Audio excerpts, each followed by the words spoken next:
When Joe Rogan beefed with his father on YouTube. Wait, what? Daddy, no.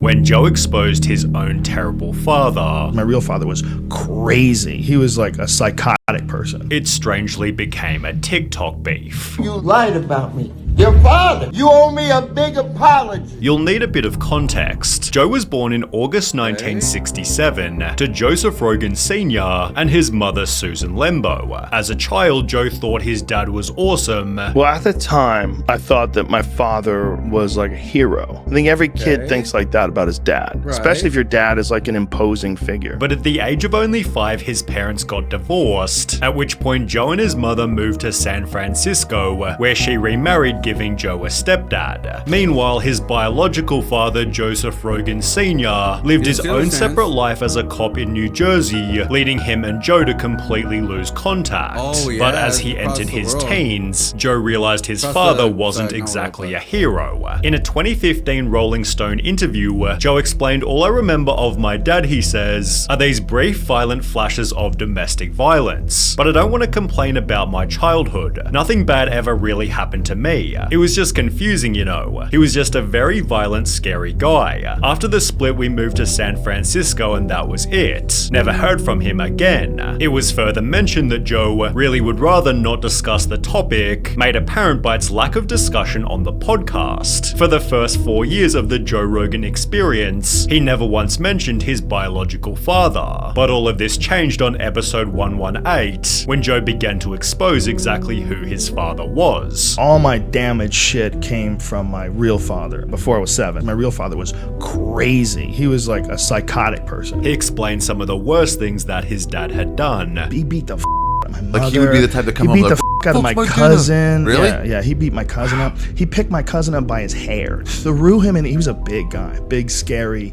crazy cop from New Jersey. I got to see worst case scenario, someone who just can't keep it together, smacks women, beats the shit out of kids. Further adding in the Rolling Stone interview, when I was 5, I had a fight with one of my cousins, punched him in the face over something stupid. My dad pulled me aside and I told him the truth of what happened. He said, "Did you cry?" I said, "No." He said, "Good, don't ever cry." I mean, he was happy that I punched my cousin. He didn't give a that I was in a fight. He just wanted to make sure there was no crying bitches in the street. It was intense. That is not great advice for a 5-year-old. I was punching everybody after that. I was like, all right, you're getting punched. It was so stupid. It was like the worst way of raising a child ever. At this point, however, Joe was barely famous, and as a result, his father won't respond directly to the allegations. All he will say is, "I don't talk about people the way they talk about me. That's not in my DNA. What's gone is gone." Despite his father denying the allegations, Joe had clearly been through something. There's something about like seeing someone you're close to who's an adult beating up like a 10 or 11-year-old. You ever see that before? To the extent that it changed who Joe was as a person. Is there a violent person in there? Oh yeah. Yeah, there's a lot of violence in me for sure. I don't know if it's genetic or learned or. Your mom and dad broke up early on. Is it connected to the dad at all? I'm sure it's connected to him also because he was violent and it made me feel very scared to be around him. But I also think it's connected in who he was as a human is transferred into my DNA. In the meantime, Joseph Rogan Sr. had 2 twin daughters, automatically making them Joe Rogan's half-sisters. One of them told the Daily Mail, "I was 19 years old when my father told me about Joe Jr. He was not even famous yet. He was a comedian and did a show called News Radio. We looked him up on the computer and emailed him asking to meet and explained that his father would also like to meet him. Joe did respond, but not kindly. He referred to my father as a sperm donor, so my sister and I backed off and never emailed him again.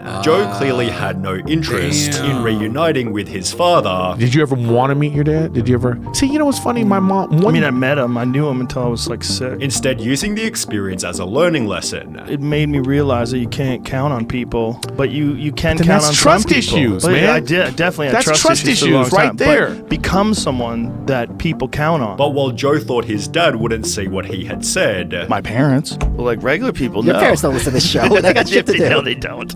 But if they did, they're boomers. They're full on. it turns out Joe Rogan Sr. had always been watching. Conveniently, after Joe had made hundreds of millions of dollars, his father and half-sister went public via TikTok. So for all you Joe Rogan fans out there, Joe's been telling his side of the story for 27 plus years.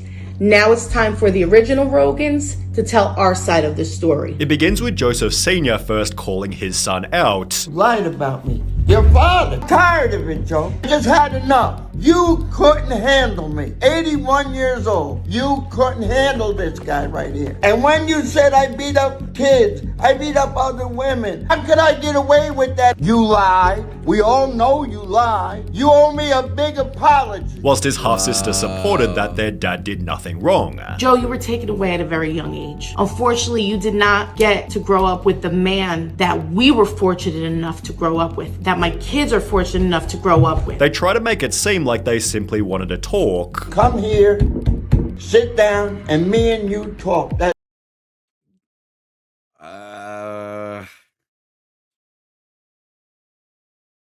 They want money.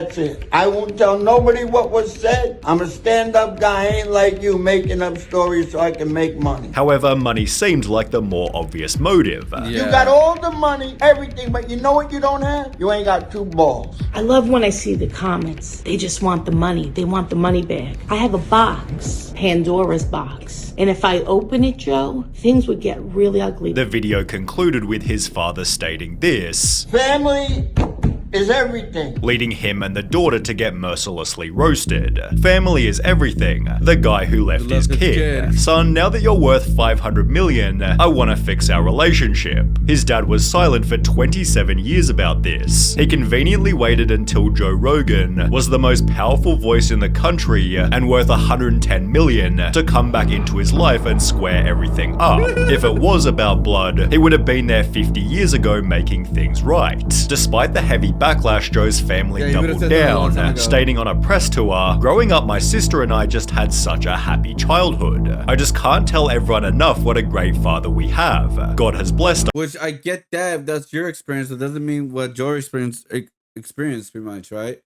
Like, yeah, okay, maybe you got the good father, but I had the bad father. She said, "My father has never been violent ever. That is why Joe Jr.'s claims are such a shock to us. My father has never even raised his voice to us. He is the epitome of a wonderful father." However, a podcast episode they did shortly after, oh my God, they start doing podcasts now too. Bro, this society needs to start doing podcasts, man. Everybody has too many podcasts, bro. Portrayed the opposite. Joseph Sr. introduced his son like this. As he was growing up, what did you notice in Joe? He was soft. Soft? Yeah. It's soft in what way, sir? He wouldn't get involved with people, and he wasn't a tough kid. And then proceeded to state, Everybody out there, I'm gonna tell you straight up, Joe's full of shit in plain English. He went to drama school. You can see he's a drama queen. Everything is drama to him. if he's that crazy at 81, I can only imagine when he was 40. He then accuses his son of being gay. Joe has sugar in his tank? I bet on that. Did you see signs of that when he was young? Long time ago. Did he ever show interest in girls? I didn't see him much since he was 7 years old. I didn't even know what the girl was. But it was clear that his father was simply bitter. I think the wrong thing they did was give him that #1 over his head. If you look at his head, it got bigger. His head got bigger than his head. Despite this, Joseph Sr. still wanted to meet his son, stating, "I'm on my way out. I'm 80 years old. I'm in the rearview mirror, but I would like to see him. I definitely would sit down with him because he needs to listen to my side of the story." However, calling Joe out made this way less likely, because recently, when Bert Kreischer asked Joe about his father, Joe refused to give the topic attention. Wait, is your dad still alive? Yeah. Is your dad still alive? Yeah, allegedly. Positively, however, it's made Joe a better person. Because I watch my kids I watch them, I talk to them, I communicate with them. I didn't have a good childhood, so for me it's important to be a good dad. Talking to them, treating them like I'm not just their dad, but also I'm their friend and I care about them. That's a weird way to end it, but yeah, there you go. I don't know. I think he wants money, wants attention. Maybe I have no idea, dude. He just does not want to do anything with him. And I think he has every right to do that.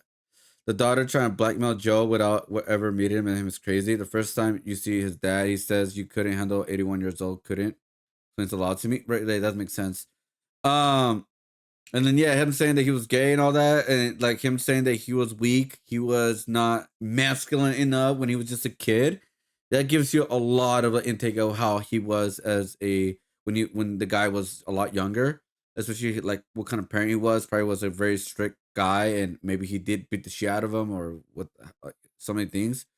But yeah, also just show more textbook science of toxicity than is actual in the textbook. Yeah, I think it is a possibility that the sisters, whatever, they had a good father. Maybe I can't say their experience, but for his experience was just bad. Even though it didn't last long, luckily, but it was still like bad, you know. Raised the voice right after they showed a clip of him banging on the table, raising his voice, telling me the man indeed he has raised a lot. In an ideal world, Joey Diaz would reveal that he's Joe's real father. Got a box, Pandora's box will ever be one of the funniest things ever. Yeah, that's just so dumb, dude. Like, what are you gonna expose? He was a 5-year-old kid. Like, what are you gonna expose? Like, that makes zero sense. Yeah, it's a box that no man would ever venture into, I'm sure. My ex-laws from New Jersey, they're all crazy, like out there. They're like out there. Yeah, it's good to just ignore him, not talk about it. Yeah, it's just good to ignore him, honestly.